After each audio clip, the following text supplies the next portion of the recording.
નમસ્કાર દર્શક મિત્રો, સમાચારની વાત કરવામાં આવે તો દાહોદ જિલ્લાના ફતેપુરા તાલુકાના નાદુગઢ ગામેથી ગેરકાયદેસર રીતે લાકડાની હેરાફેરી કરાતી હોવાની બાતમીના આધારે ફતેપુરા વન વિભાગે લાકડા ભરેલ ટ્રકને ઝડપી પાડ્યો। દાહોદ જિલ્લાના ફતેપુરા તાલુકાના નાદુગઢ ગામેથી ગેરકાયદેસર રીતે લાકડાની હેરાફેરી કરાતી હોવાની બાતમી ફતેપુરા વન વિભાગને મળતા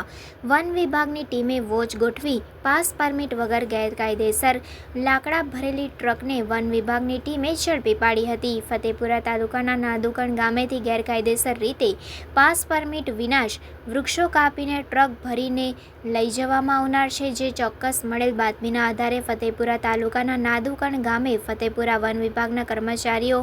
બાતમીવાળી ટ્રકને ઝડપી પાડવા વોચ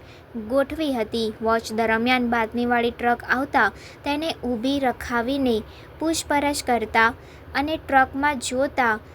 પંચરાવ લાકડા ભરેલા હોવાથી આ ટ્રકના ચાલક પાસે લાકડાના પાસ પરમિટ અને આધાર પુરાવા બાબતે પૂછપરછ કરતા આ ટ્રકના ચાલક પાસેથી આ લાકડાનું કોઈપણ જાતનું પાસ પરમિટ કે આધાર પુરાવો મળી આવ્યા ન હતા, જેથી આ પંચરાવ લાકડા ભરેલી ટ્રકને ફતેપુરા વન વિભાગના વન પરિક્ષેત્ર અધિકારી અને ફતેપુરા વન વિભાગના વનપાલ અધિકારીની ટીમ દ્વારા કબજો મેળવીને ફતેપુરા રેન્જ કચેરીએ